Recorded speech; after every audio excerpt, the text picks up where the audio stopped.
Good. I hope you can be able to hear me. I just want Yes, to quickly move to look on the application of the marginal costing. I remember the last time we were here, we were doing the marginal and absorption costing. I just want to finalize it today. And when we are looking on the application of the marginal costing, I will be able to start by looking on the analysis of CVP. Number one, costs, volume, profit analysis, cost, volume, profit analysis. Later on, I will be able to look for limiting factors, special orders, relevant costing, discontinuation of a product line, and also make or buy decisions. But first and first, I just want to be looking on the cost, volume, profit analysis, which basically it is normally called break-even analysis. Break-even analysis. And when we are looking on the cost volume profit analysis, it's just an analysis to determine how changes in the cost and volume affect the company's operating income. And when I look at it, we normally find that the management want to determine the optimal volume, the cost, and the selling prices. Now, however, in short-term period, we normally find that the selling price and the variable cost can be constant, and therefore, the only variable parameter will be the unit sold. So in this case, I just want to analyze that the organization is going to be checking on the minimization of the costs, right? Because when you look at it, we are analyzing costs. How many units how many units are we producing under the cost that we are going to be incurring? And what is the optimal profit are we supposed to be reporting? Now, from that aspect, we normally have some assumptions or assumption or limitation of the CVP analysis I will be able to share with you. But the most aspect that you have to be dealing with right now is to look on the CVP functions.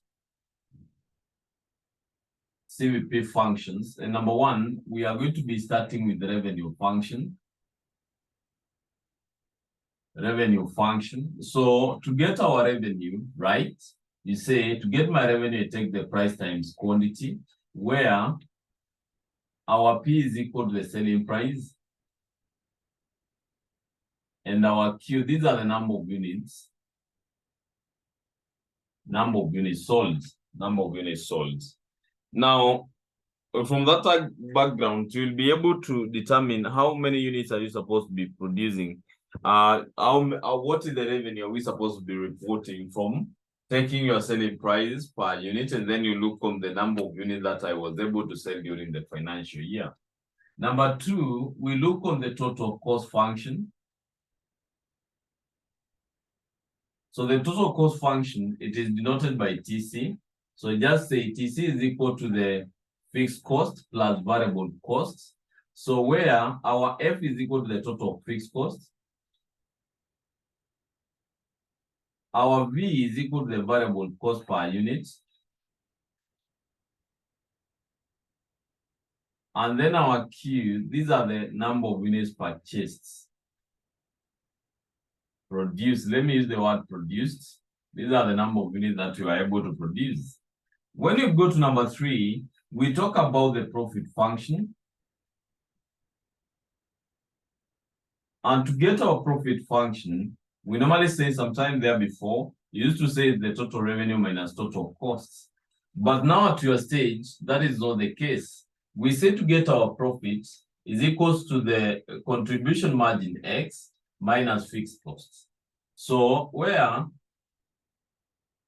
CM is equal to the contribution margin, and how do we normally get our contribution margin? Very simple. We just say, to get my contribution margin, I'm going to be taking the selling price minus variable costs.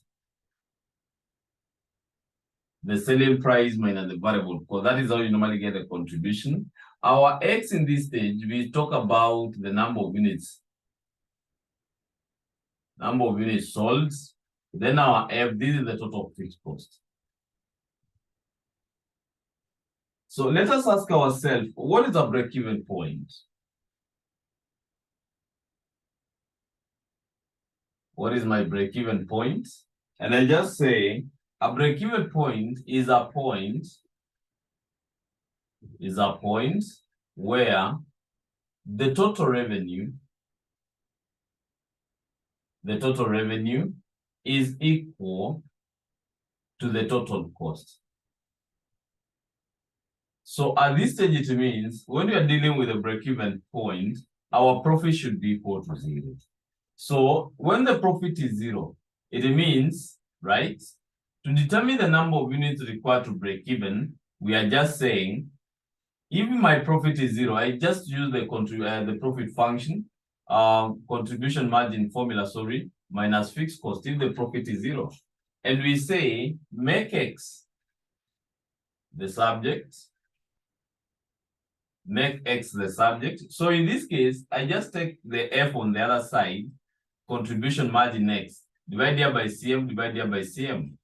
So to get your X, you normally take F over contribution margin. Here we talk about the number of units required to break even. The number of units required to break even. That is how you're going to be getting it. The number of units required to break even, you're just going to be taking your fixed costs, you divide by the contribution margin. Let us look on the question in regards to what we have learned so far.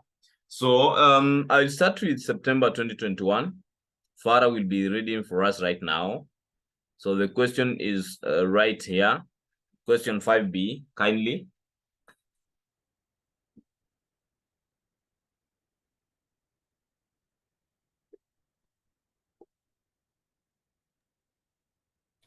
Wakefield Limited makes leather purses. It has drawn up the following budget for its next financial period. Selling price per unit, shillings 11.60. Variable production cost per unit, shillings 3.4. Sales commission, 5% of selling price. Fixed production cost, shillings 430,500. Fixed selling and administrative cost, shillings 198,150. Sales start 90,000 units. Required margin of safety percentage. Second, the marketing manager has indicated that an increase in the selling price to shillings 12.25 per unit would not affect the number of units sold, provided that the sales commission is increased to 8% of the selling price. Required determine the new break-even points in units. Very good. The question has already given us a new term. I can see examiner giving you good marks there, 5 marks for calculation of the margin of safety. And what I can be able to do at that stage is the definition of margin of safety. So let us go back to our board. So in this case, because the examiner wants us to calculate the margin of safety, right? So it is easier for us to calculate the margin of safety once we know what is a margin of safety. And when I discuss about margin of safety,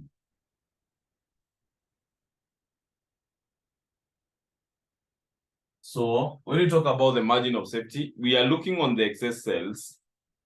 These are the excess sales above the break-even, the break-even sales. So how do I normally get the margin of safety? It is very simple.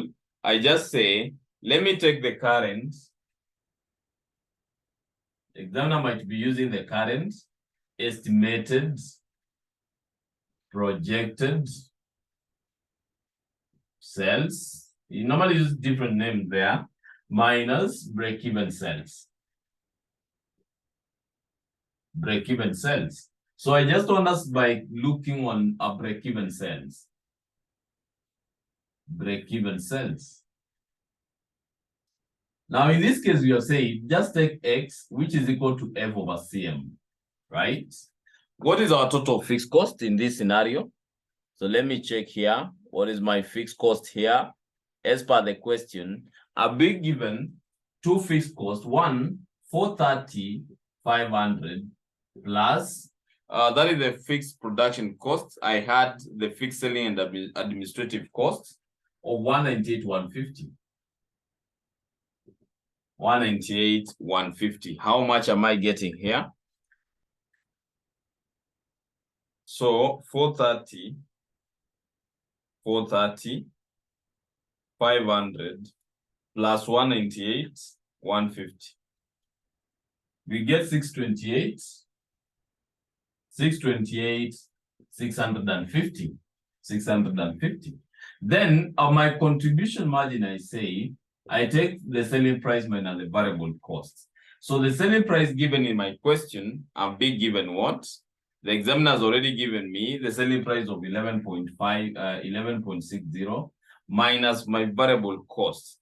So when I look on the variable production cost per unit, the examiner has given us 3.40. Right? A minute, please. I check on something.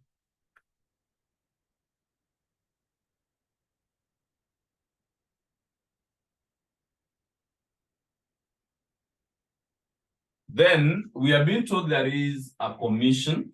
The examiner has told us there is a 5% commission of the selling prices. And that one we had here, 5% of 11.60 of 11.50. So it means 0.05 times 11.60, right? 0.58 plus 3.40. We are getting our variable cost at 3.98. Now, what is my contribution margin? I just need to take 11.50 of 0.60, sorry, minus my answer, and I'm getting 7.62. So to get the number of units required to break even, I just need to take my fixed cost, which is 628, 650, you divide by 7.62.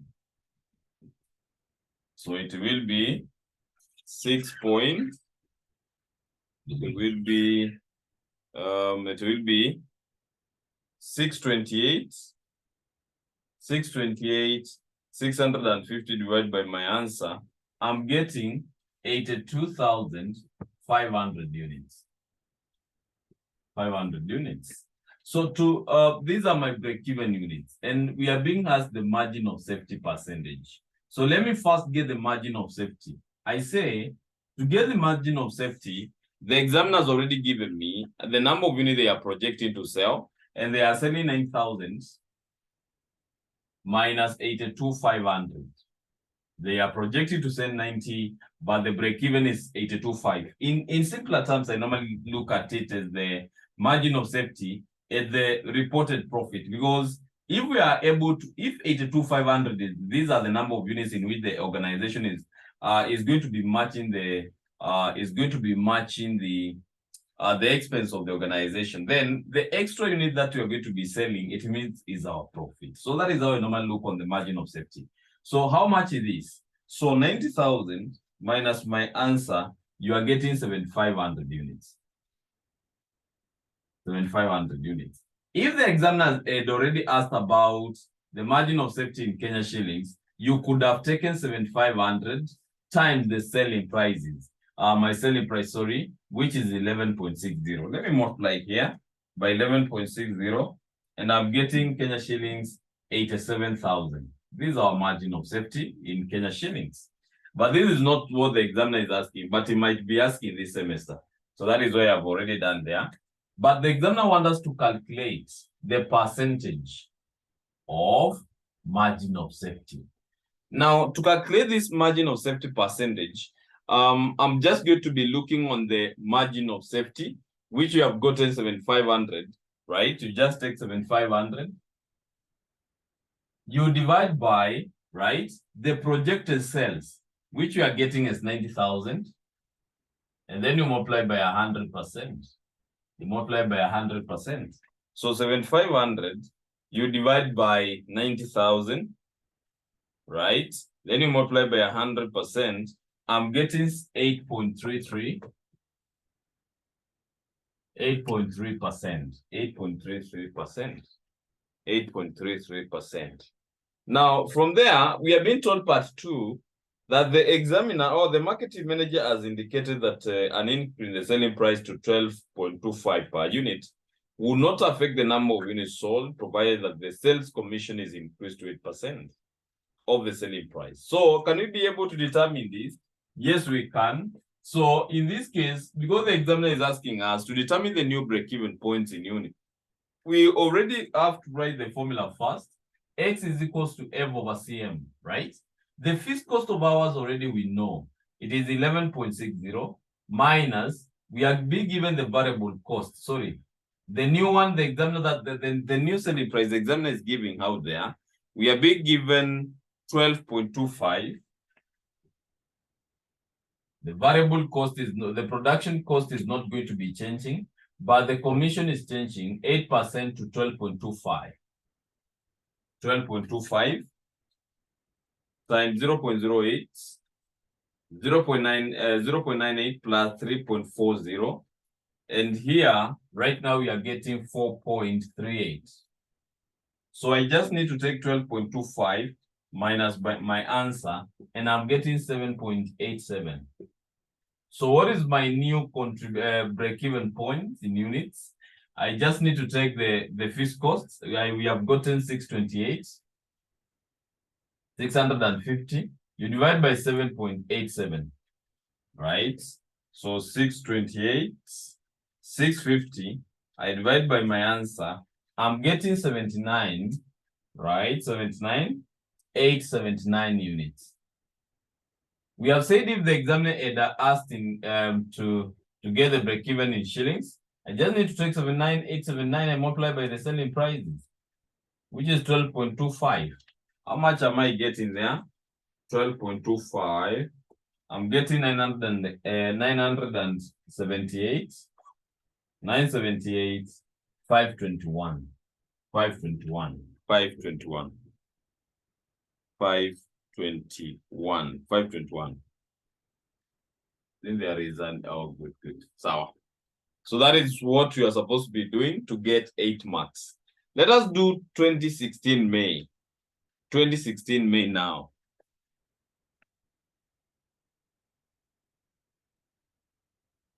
May do 2016.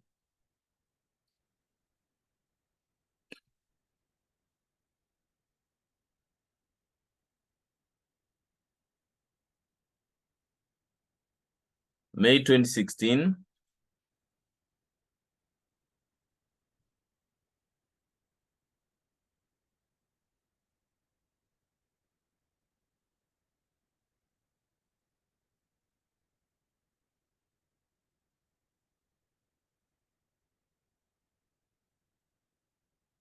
Question number 1B.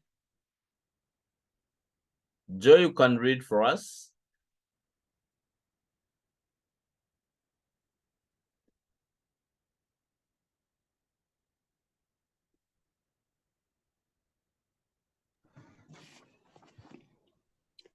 A company intends to start selling a new pair of unearned pliers in the upcoming financial year.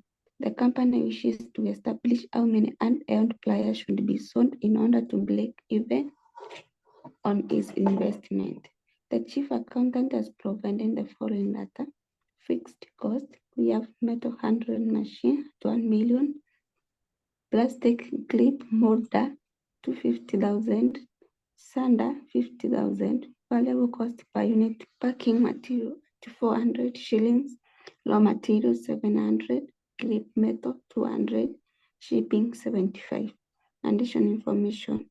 The marketing department estimates that they could sell the new pair of unearned pliers for shillings, 1,500 per unit, and the project sales will average 1,600 units per month. The company wishes to break even and start to earn profit within the first month. The target profit level at the end of the first month is shillings 250,000 required. The number of units required to break even based on the projected monthly sales calculate the margin of safety. Comment on your answer. The number of units required to earn the target profit at the end of the first month. Very good, very good. So let us go back to our board, and this is what you're supposed to be doing when you come across that question. Now, we have been just told that we have just been told that we have been told that the company just intend to start selling a new product, the new pair of handheld pliers, and in the upcoming financial year. So the company is just able to establish how many handheld pliers should be sold in order to break even. And you can see the examiner is giving us fixed cost there. So the most important thing is to write your formula. F is equal to X is equal to F over CM. Let us get the total fixed cost as per the question. We are being given 1 million. You add 250,000. You add the third one, which is under 50,000. And this one, I'm getting 1.3 million. Right? What about the contribution margin? You say, for contribution margin, we say we take our selling price main and the variable cost. When I look on the additional information number 1, we have been told the marketing department estimates that they could sell the new pair of handheld pliers for 1,500 shillings. Then we subtract the variable cost given there per unit. Then it means I have to be taking 400 plus 700 plus the other one is 200 plus 75 plus 75. How much is this? How much is this? So in this case, we just say, let me first add the variable cost. So I take 400 plus 700 plus 200 plus 75. This one I'm getting 1375. So 1,500 minus my answer, I'm getting 125. That is my contribution margin. So to get the number of units required to break even, I just need to take the fixed cost, which is 1.3 million. I divide by 125. So 1,300,000, I divide by my answer, I'm getting 10,400 units. So if the examiner had already asked about the break-even in shillings, I just need to multiply my break-even units with selling prices, or with selling price, sorry. So it will be 10,400 times the selling price of 1,500. Then you get your break-even in Kenya shillings. So times 1,500, you get 15,600,000. That is what we require to break even. That is what we require to break even. Then the other requirement that the examiner is asking is, based on the projected monthly sales, let us calculate the margin of safety. And we have said that to get the margin of safety, these are the excess sales above the break-even. So let us talk about taking the projected sales minus break-even sales, right? So in this case, the projected sales given by the examiner has given us 16,000 under the additional information number 1, 16,000 minus the break-even, you are able to get 10,400. The same thing. To get in units, I just take 16,000 minus 10,400, getting 5,600 units. So to get in Kenya shillings, the break-even in shillings, I take 5,600, I multiply by the selling price of 1,500. That is when the examiner is asking. So it is not necessary when it is not asked. So don't calculate if the examiner is not asking. I'm just calculating in case the examiner is asking you, then you are able to know how you can come out of it. So in this case, when you're looking at it, you can say that the company has 5,600 units above the break-even point. So this means that the company is doing well in terms of the profits. And that is what I was able to tell you Then the number 3, we have been told the number of units required to earn the target profit at the end of the first month. You can see the target profit given here under the additional information number 3. We have been given 250,000. So remember, to determine those number of units, you need to be writing your profit function. So I just say the profit is equal to the contribution margin X minus fixed cost. We have been given the target profit, which is 250,000. Is equal to the contribution margin of ours, which we are able to get 125. The requirement is our X. Then the fixed cost of ours, we know. It is 1.3 million. So take this 1.3 million on the other side, and it will be 250,000 plus 1.3 million is equals to 125x, right? So 1.3 million plus 250,000 will be equal to 1550, which is equals to 125x. Divided by 125, divided by 125. So my x should be equal to what? Divide by 125. You are getting the number of units required to eat that. The number of units required, it should be 12,400 units. 12,400 units. 12,400 units. That is what you're supposed to be doing. That is what you're supposed to be doing.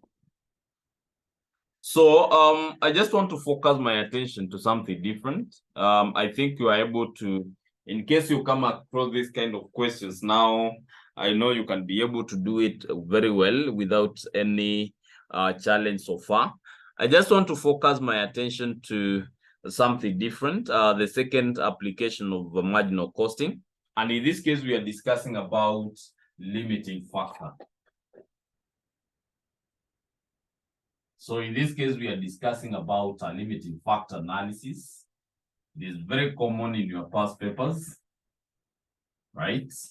So what is a limiting factor? A limiting factor is just a scarce resource. Limiting factor.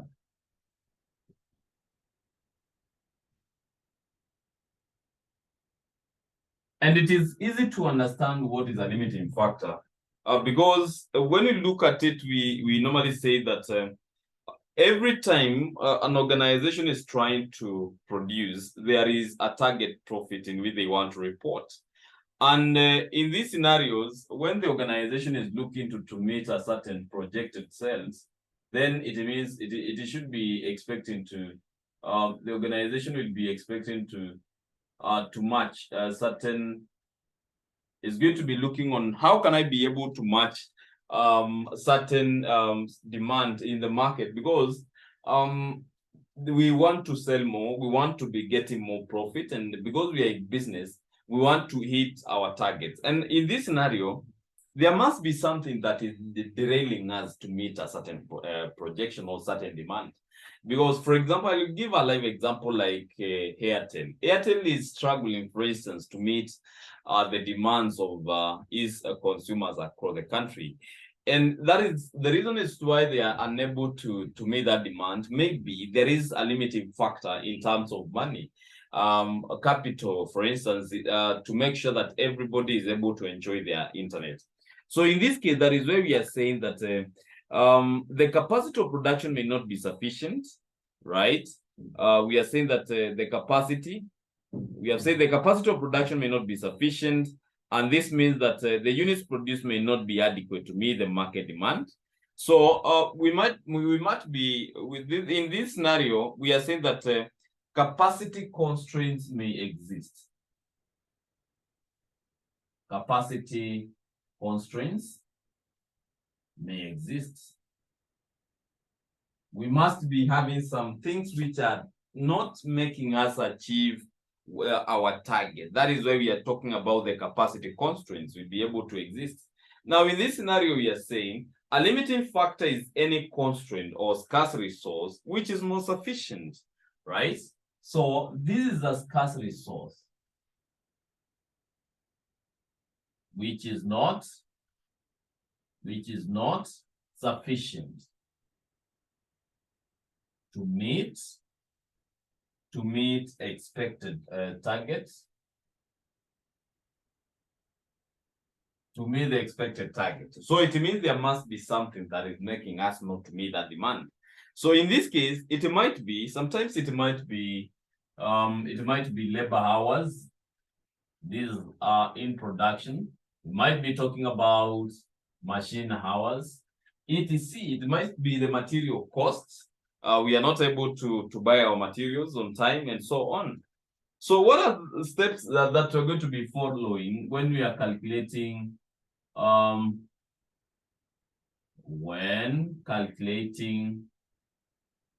limiting factor analysis? So step number one, and you are supposed to be following this. Number one, just come up with a contribution margin per unit. Let us come up with a contribution margin per unit. Then calculate, for example, that is not number one, by the way. The number one that you're supposed to be doing, identify the limiting factor.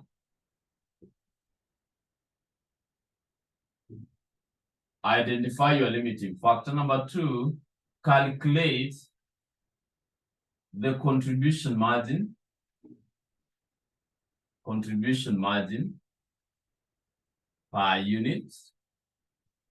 Let us go to number three, right? Calculate the contribution margin per unit. Number three, calculate the contribution per limiting factor.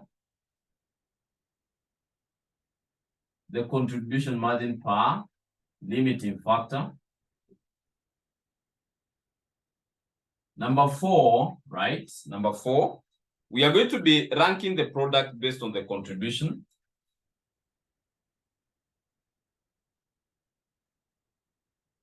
Rank the products as per the limiting, rank the products as per the contribution per limiting factor.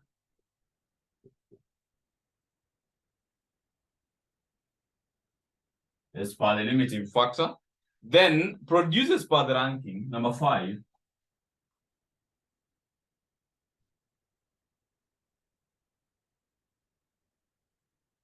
Produce as per the ranking until the available resources are available. Until the available resources.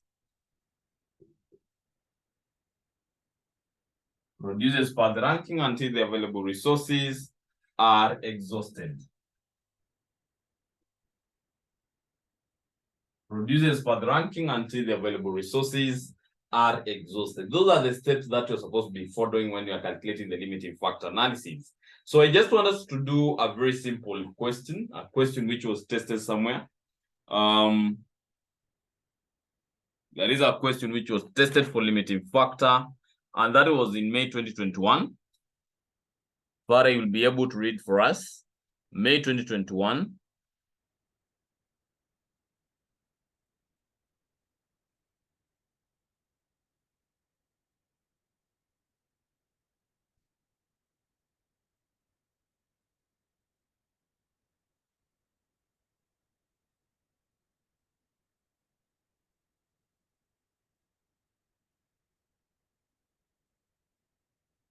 May 2021 here. Question number 1C. I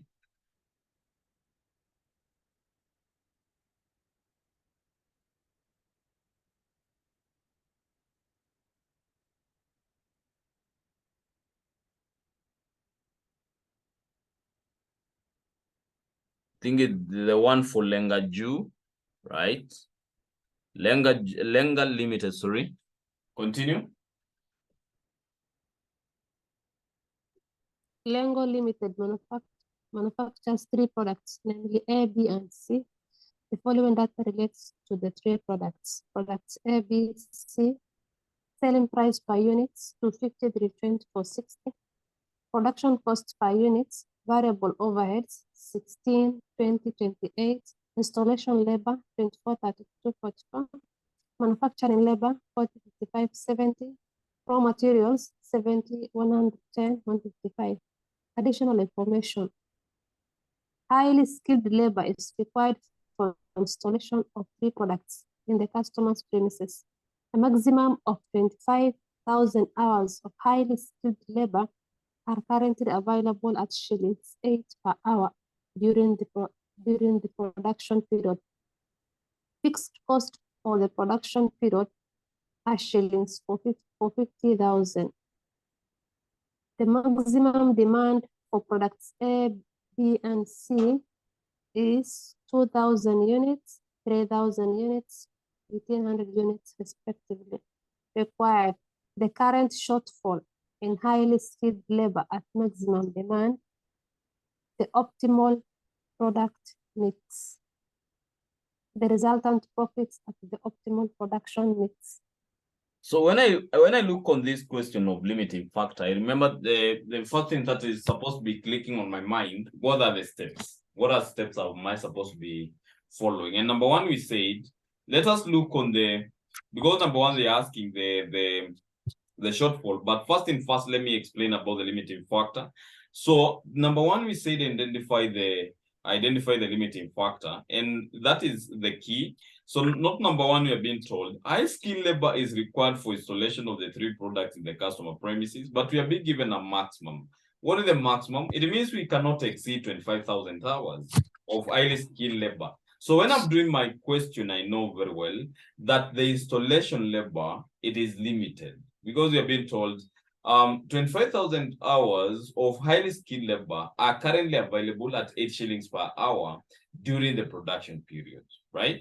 So number two, in this scenario, you need to be understanding what is my limiting factor. I know it is installation labor. So when you go to the question, you understand that the installation labor is the limiting factor. That is one. Now, when you go to our board here to determine how we can be able to solve this problem, let's go back here to our board. So in this scenario, I just want to look on an aspect where we need to be understanding what is a shortfall. A shortfall, it means these are the excess hours in which we cannot be able to meet. And in this scenario, because already the examiners, you have already identified your limiting factor, it is good to determine the hours per unit for each product. The hours per unit, right? So we have A, B, and C. So the hours per unit given under the installation labor, we are being given 24, 32, and 48, and 44. So I have talked about 24, right? The second one is 32. Then the third one is 44. This one be able to divide by the hours per, how much are we paying per hour? Under the additional information number one, we are being told that 25,000 hours are highly skilled labor are currently available at 8 shillings. So you divide by 8, 8, 8. So in this case, here we are getting 3, here 4, and there we are getting 5.5, right? Then to determine the required as per each product, I multiply by my demand. Under the number 3, we are being told the maximum demand for the product A, B, and C. You are being given 2,000 here, right? The other one is 3,000. And here we have 1,800. So how much hours are they required to produce each product? So here we are getting the total hours. The first one is 6,000 hours. The second one is 12,000 hours.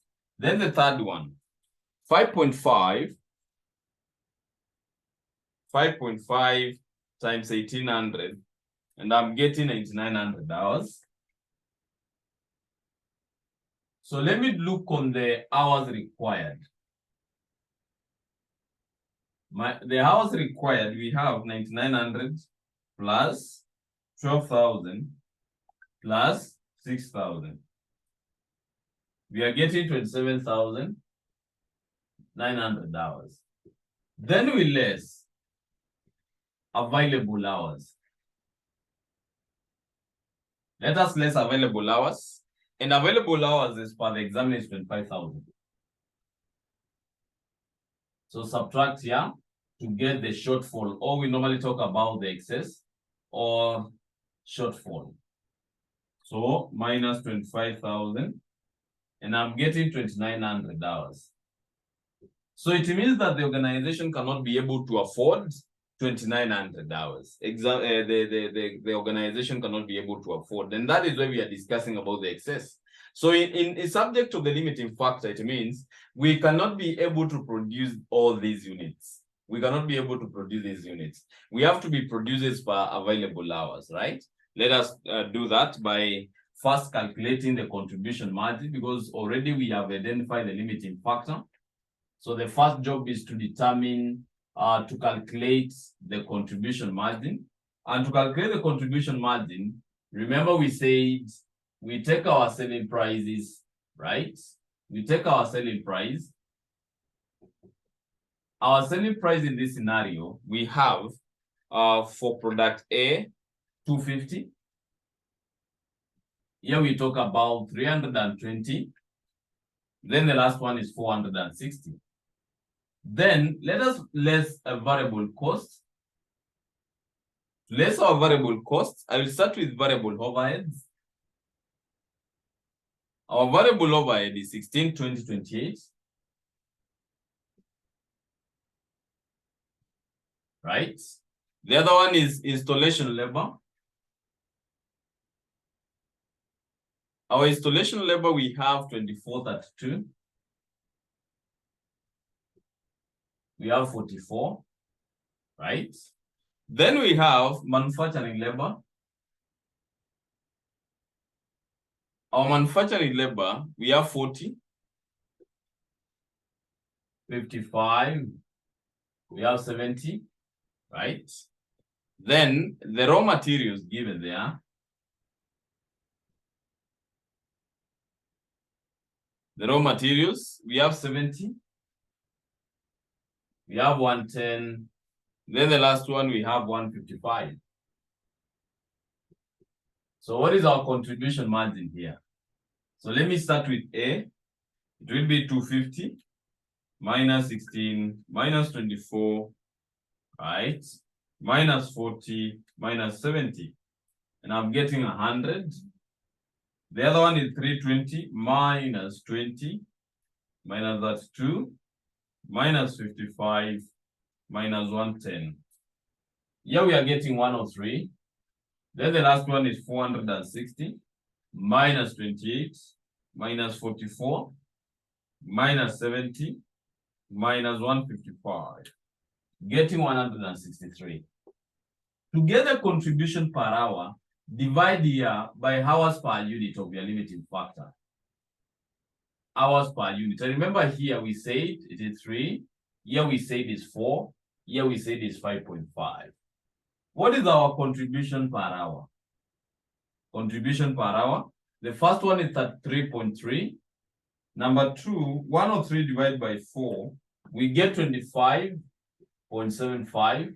Then the last one is 29.64. Then we do our ranking. So our ranking, it means this is number 1, this is number 2, and this is number 3. We rank as per the contribution per hour, as per the best product. It means this per hour is giving us a contribution of that 3.3, a very good product doing in the market, followed by C, and then the last one would be B. So let us come up with the optimal product mix. Let us come up with the optimal product mix. Let us come up with the optimal production mix.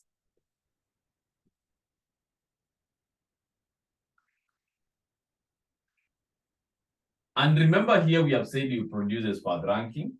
So in this case, it means I'm going to also to be factoring the hours per unit. We get our demand. Then here we are going to be getting total hours as per each product. So we have ranked A, followed by C, then the last one is B. So what is the hours per unit for these products?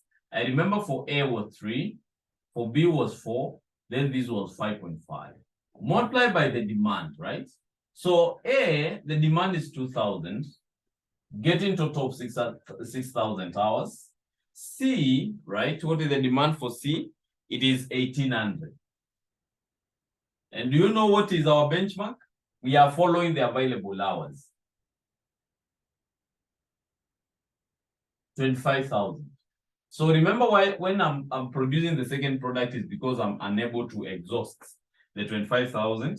So 1800 times 5.5. This is 9,900. I'm yet to exhaust 25.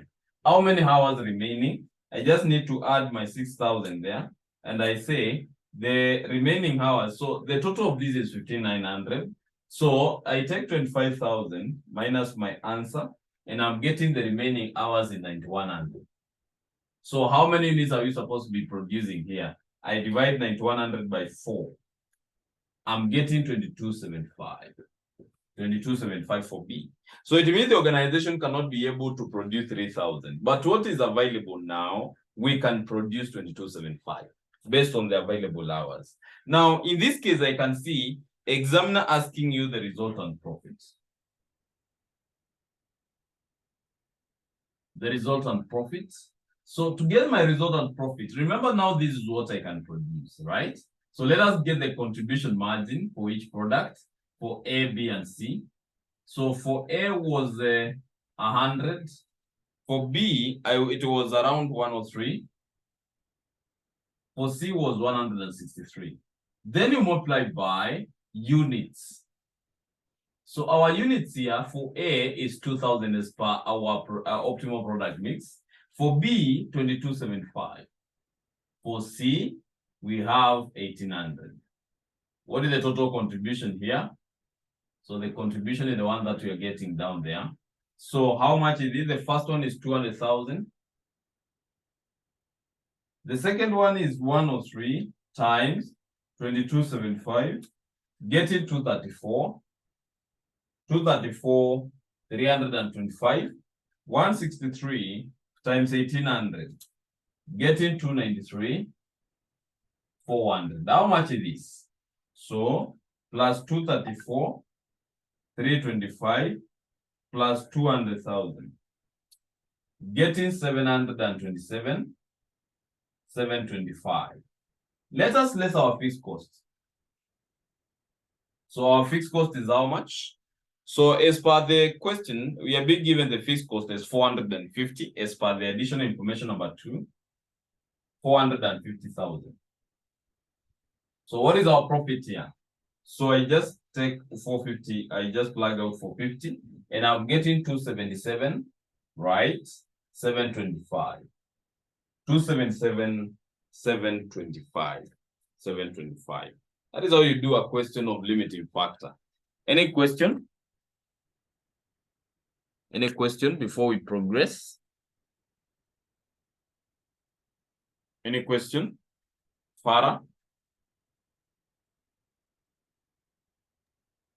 No. Good, good, good, good. Now, let us go to application number 3.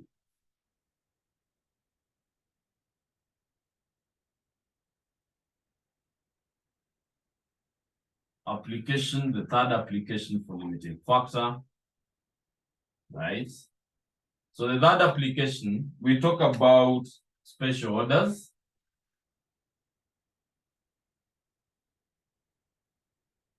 And under the special orders, I normally look on ladies on how they like to wear new clothes and with different designs, And when you look at it, sometimes they like vitenges to go to functions and so on. But one of the key things that you need to be understanding the special order, once you have a function, you normally go to a tailor somewhere. You tell him or her, I want my clothes looking like this and that. So it means that this tailor did not have an expectation of a volume of orders during his budgeting process. So every time you pop in, the tailor will be able to look on the total cost. You tell him nataka kitenge ama nataka shati mkono moja refu ingine fupi. So in this scenario, he does not have that budget. He has to be calculating the total cost of producing your shirt or your kitenge. Then after that, he will be able to tell you the costing of that product is 40,000, it is 2,000, and so on. So in this case, that is where we normally say that the special orders are just short-term contracts, which are basically entered into by the organization to sell or buy number of items at a lower prices. Now, and we are saying that this normally can happen when an organization has got extra capacity, which is not fully utilized. You can see when we have a surplus in production, it means then we can be able to take these special orders. Now, we say to make a decision on whether to accept or reject the special offer, we can just be able to consider the total variable cost of production of producing the unit that you require, and then other incremental fixed cost. When you talk about incremental fixed costs, it means that even, for instance, I'm producing at this organization, I'm producing at where I'm staying right now. I don't require another additional rent or another room, for instance. But if the job that you are going to be bringing in requires to look for the extra space, then that is what we discuss about the incremental fixed cost, and it is going to be attributed to the particular products which are produced. So the general fixed cost that we are incurring, for instance, the rent on where we are producing, it is not considered the relevant cost. Now, I just want us to do an illustration there for special orders. We just do 2 questions. I will be able to start with September question 5. September 2015, question number 5. September 2015, question number 5 there.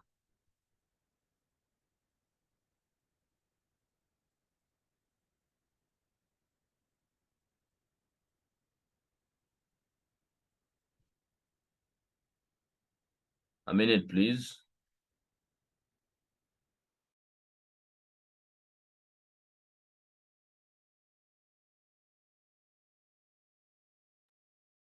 So let us proceed. I'm looking for September 2015, question number 5. So we can start with Roman A. So someone to read, please.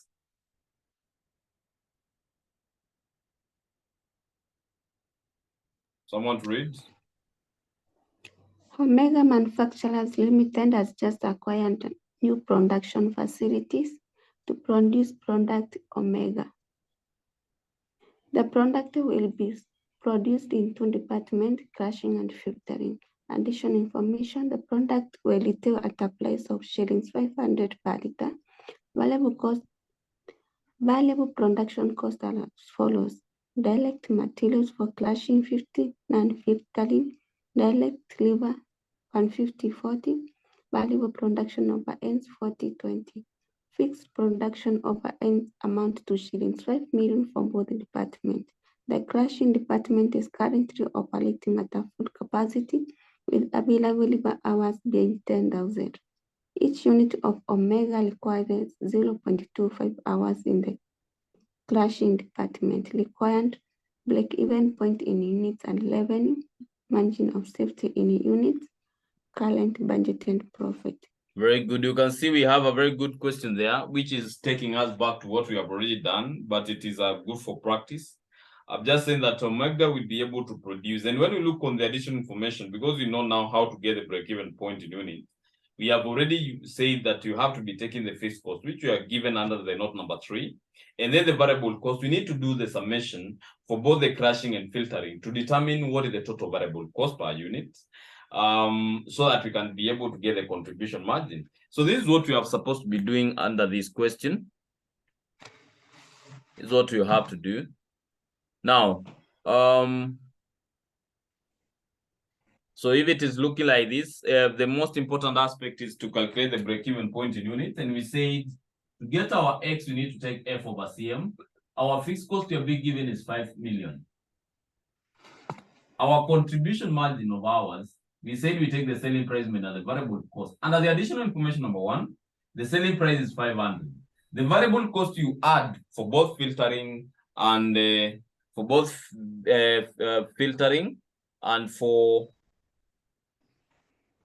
filtering and crushing. So in this case, I just need to take 50 plus 150 plus 40, right? Plus 40 plus 20. You are getting 300 here. So our contribution margin is 200. Divided by 200, how much are we getting? So 5 million divided by 200. I'm getting 25,000 units. I'm being told to get a break even in Kenya shillings and in revenue. So in this case, I take 25,000. I multiply by the selling price of ours, which is 500. How much am I getting? I'm getting 12,500,000. 12,500,000. That is a requirement part one. Then number two, we are being asked about margin of safety. We say let us take our projected sales minus break-even sales. Break-even sales. So in this case, the organization is expecting to sell how much? We are not given, but we can be able to get the projected sales under the addition of 4 and 5, because we have been told a crushing department is currently operating at full capacity with available labor hours being 10,000 hours. But we are being told they are down. 1 unit requires 0.25 hours. Ask yourself, what about the 10,000 hours which are available? How many units are we going to be producing? So it will be 10,000, you divide by 0.25. And in this case, you get 40,000 units. So to get my margin of safety, I just need to take 40,000 minus break-even, which you are able to get, is it 25? Yes, 25,000 here. 25,000, which is equivalent to how much? 15,000. 15,000 units. 15,000 units. So the 15,000 units are your margin of safety in units. So if you need in Kenya shillings, you just need to be multiplied by the selling price.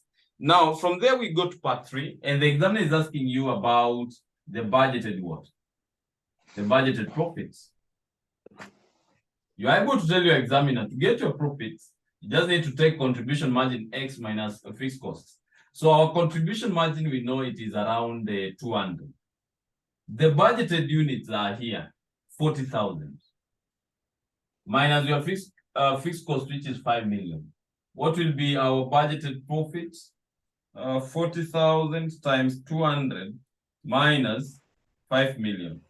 And we are getting 3 million. Farah, you can read part 2 of the question.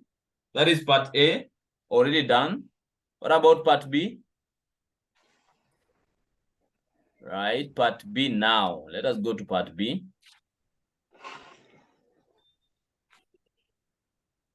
Continue.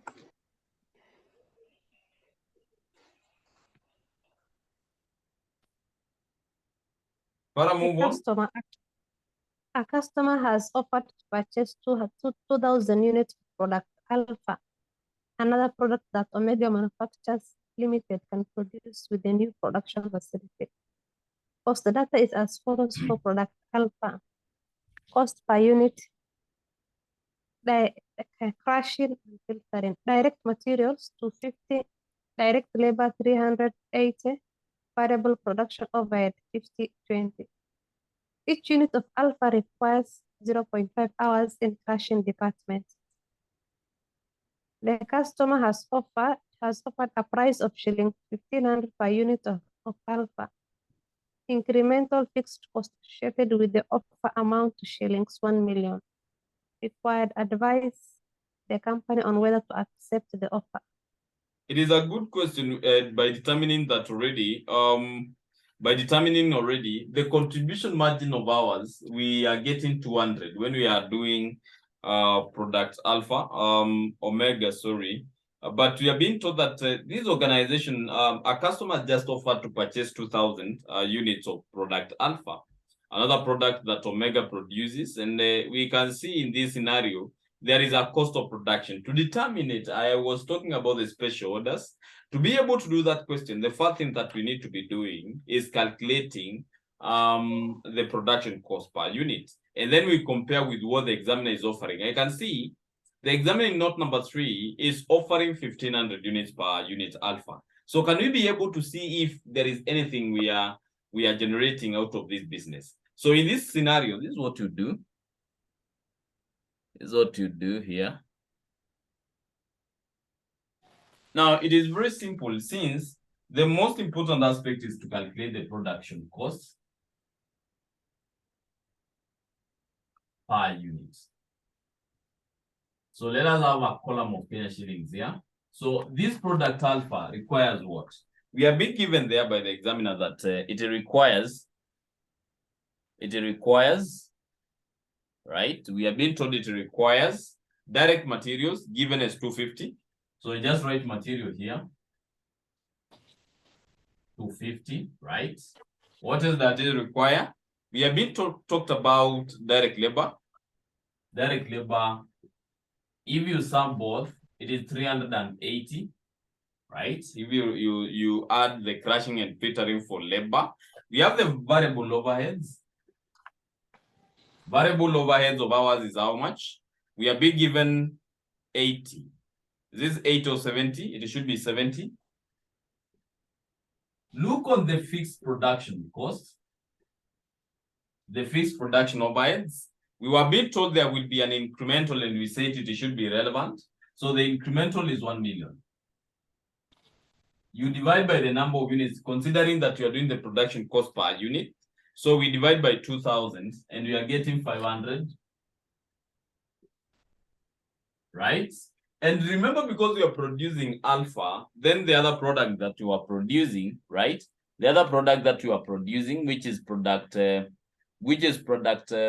omega, is going to be affected.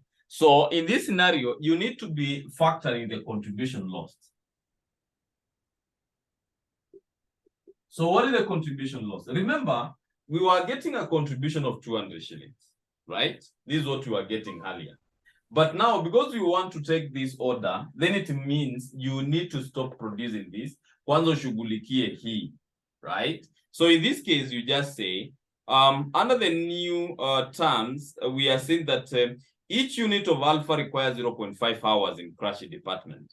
So the contribution, it should be 0.5. You multiply by what is being lost. So I take this 200, you divide by how much are you crushing per hour? You are crushing by 0.25. This is equivalent to 800. So the contribution lost in this case, because this is the contribution margin, this is per hour. So it means you are going to be generating 800. So in this scenario, the contribution that is going to be lost, you multiply it with it there, which is 800. And because now under the alpha, you are crushing with 0.5. So when you take 0.5 times the contribution margin, right? Contribution per hour, sorry, of omega, right? You're going to be getting 400, right? So what is your total cost? What is your total cost? What is your total cost? Now in this scenario, just take 250 plus 380 plus 70 plus 500 plus 400. And you are getting 1,600 shillings.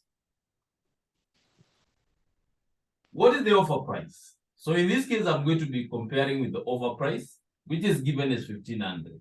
And then I will be able to advise. I'm incurring, others add markup upper, right? Add my markup.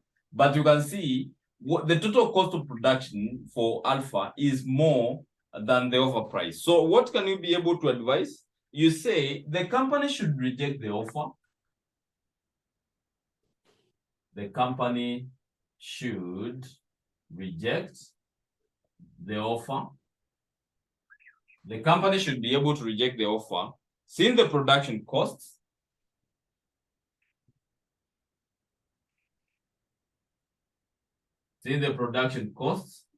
is more than the offer price. Since the production cost is more than the offer price. The production cost is more than the offer price. Someone to read part C as we finalize question 5.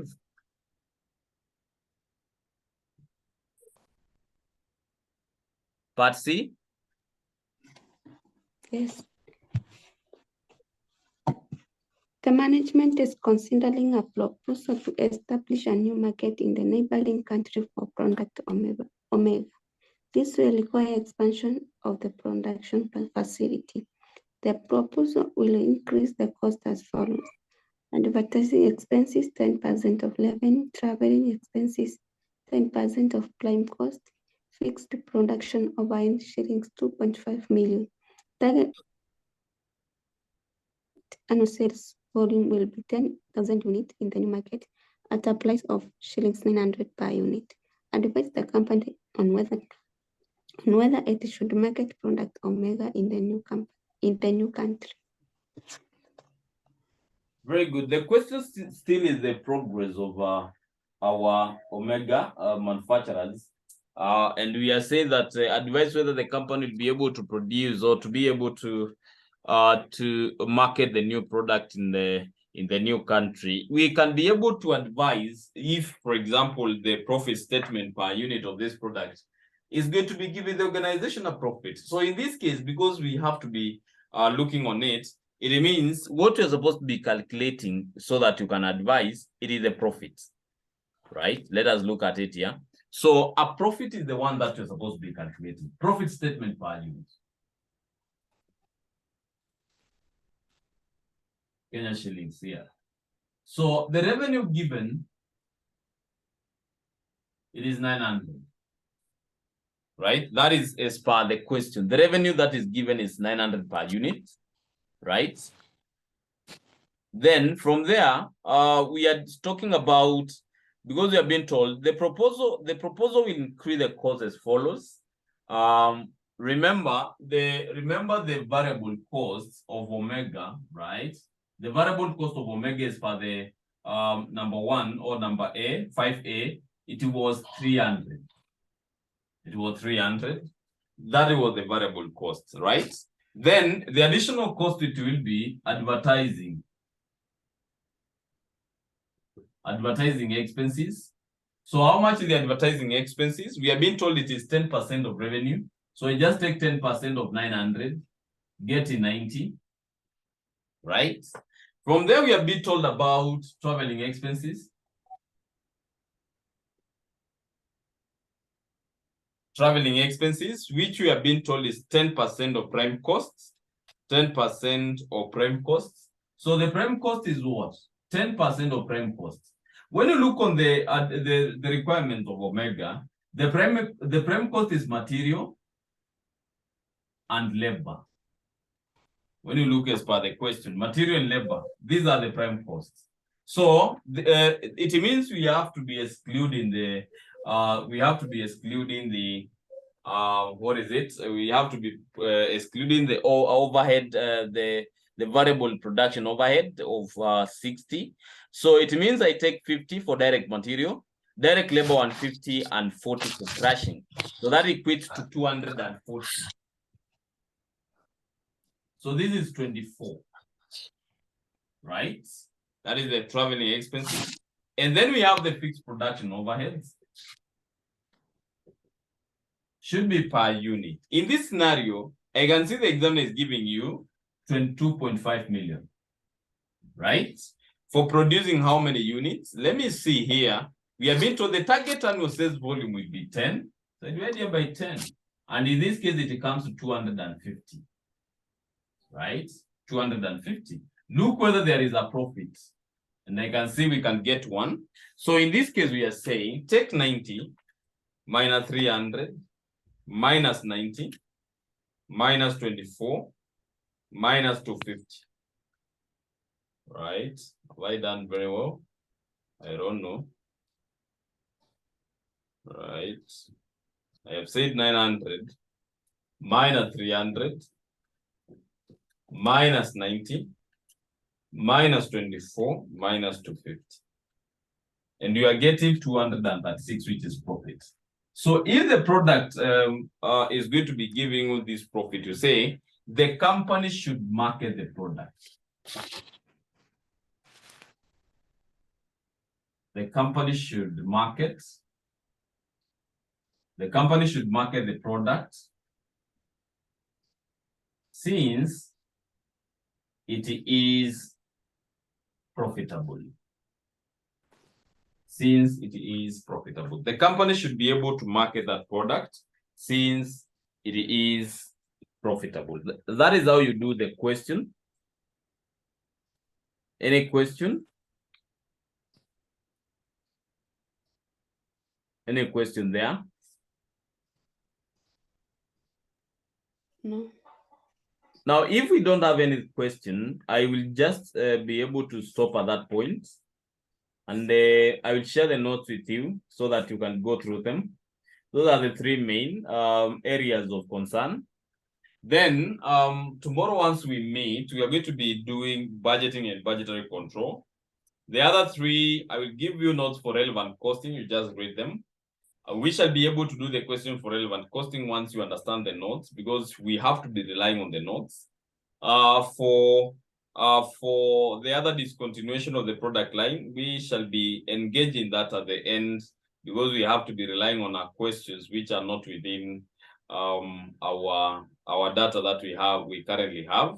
So tomorrow, once we meet, I think those three I will be able to do them later because they have not been tested lately. So tomorrow, once we meet, we do budgeting and budgetary control.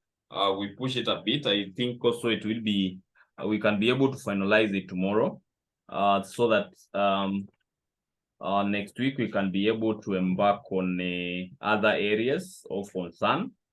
For instance, standard costing and bookkeeping. Later on, coming back to process costing, which I think it should be the last one to do. Process costing. Any question? Mwalimu ABC, the other question, that's from account kuonyesha